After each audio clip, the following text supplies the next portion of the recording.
Yo, yo, yo, what is up, my fallopian tubers? Cesario from the barrio coming back at you with another video for your butt. And today, man, I'm just gonna keep it old school, man. Just gonna keep doing what I've been doing and just, showing cards and talking about them, telling some stories. So let's start off with this Pedro Guerrero, man. This was the first vintage card that I ever purchased. It cost me $5, man. And I only owned it for I don't know how long. Maybe less than a half hour, maybe less than 10 minutes. I can't remember exactly. But for my birthday, like in 1986, right after we went to a card show, didn't consider them a card show back then. It was just like the mall, and it was set up. We just ran into them. So I had $10 for my birthday, and I bought this card for $5, which seemed like a extreme, huge amount of money back then, especially if it was half my money. But I bought it, right? And I remember having it with another stack of just a bunch of commons that I had bought. And this old man, a dealer, that I was looking through his cards, said, "Hey, let me look through your pile," And I gave him my stack, and he looked through them. But anyways, when I got home, this card was no longer in my stack, man.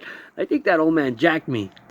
And check out this 1969 card number 9 pitching leaders from the American League.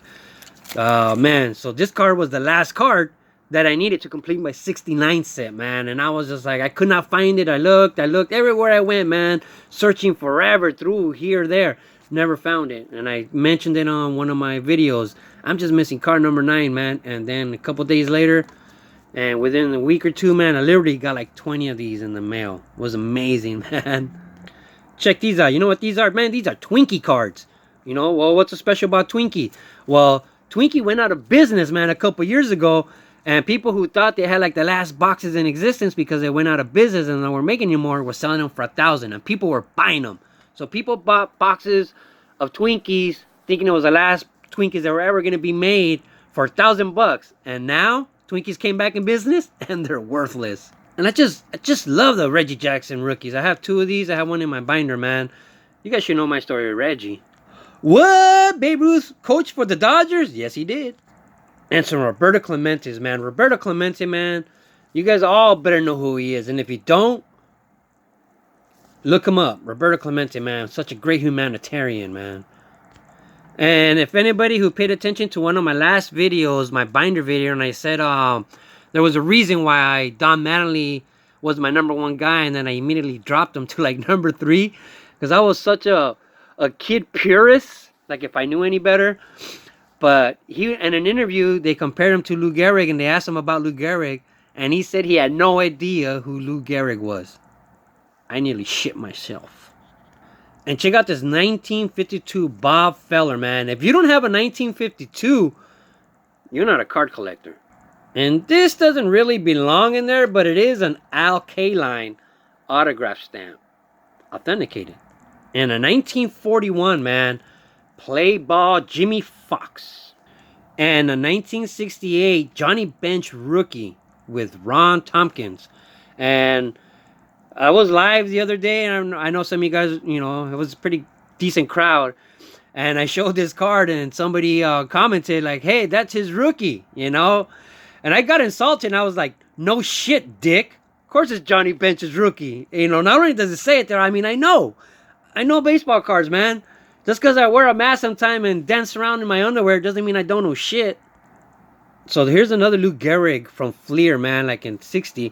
And these, for some reason, they just look like they're old vintage, like from the 40s or 50s or something. But they're not.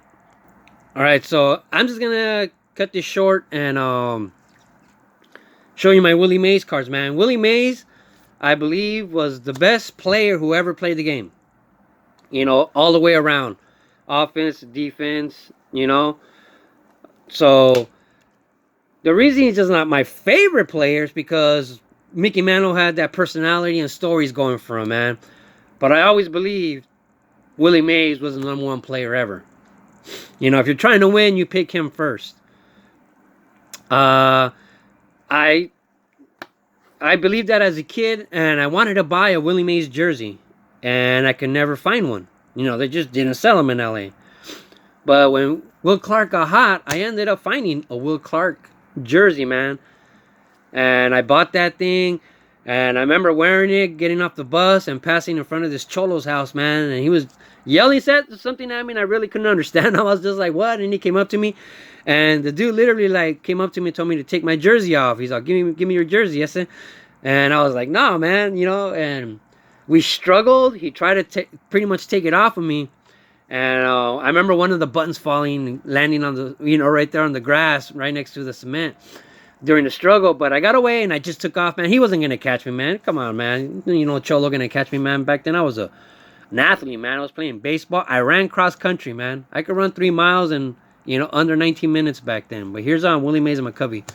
But anyways, so after I got away and they went back and they settled back in the yard, I ran back real quick and I grabbed that button, man. You should have seen the faces on them, man, when they see me like run back in the yard real quick and they're like, "What the," And they started running back after me, but I was gone.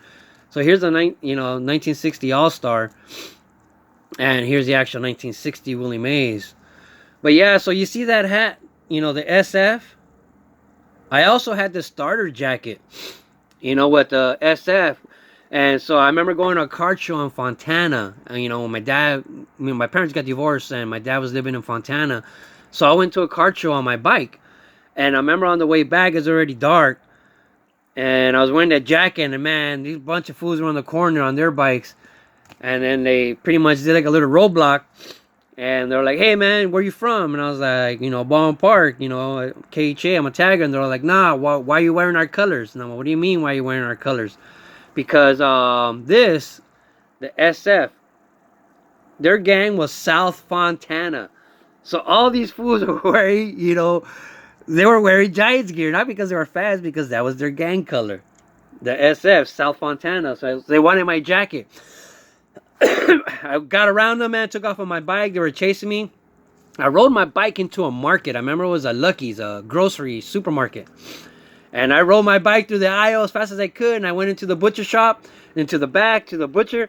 And the guy stopped me, man. The butcher stopped me right there. And he's like, "Hey, you can't ride your bike in here." And I was like, "Hey, man, those guys are trying to steal my bike." And he told me to just stay in there. And he went out and he was looking for them. And he saw them. He's like, "All right, they're out there." And he's like, "We'll just wait for them to leave." And this is a postcard from the cereal. So he used to cut these out. So, man, I waited for I don't know how long, man. It seemed like an hour, but it was probably like 10 minutes. And the guy told me, "All right, they left." And I went out the back. He let me go out the back, and I rode my bike home, man. But I never told my dad. My dad probably would have kicked my ass if I would have told him that. But so there's my Willie Mays, man, and just trying to share some stories going to the old school, man. Cards, stories, and some beer, man. So love the hobby, people. Keep collecting baseball cards forever. I said, ciao.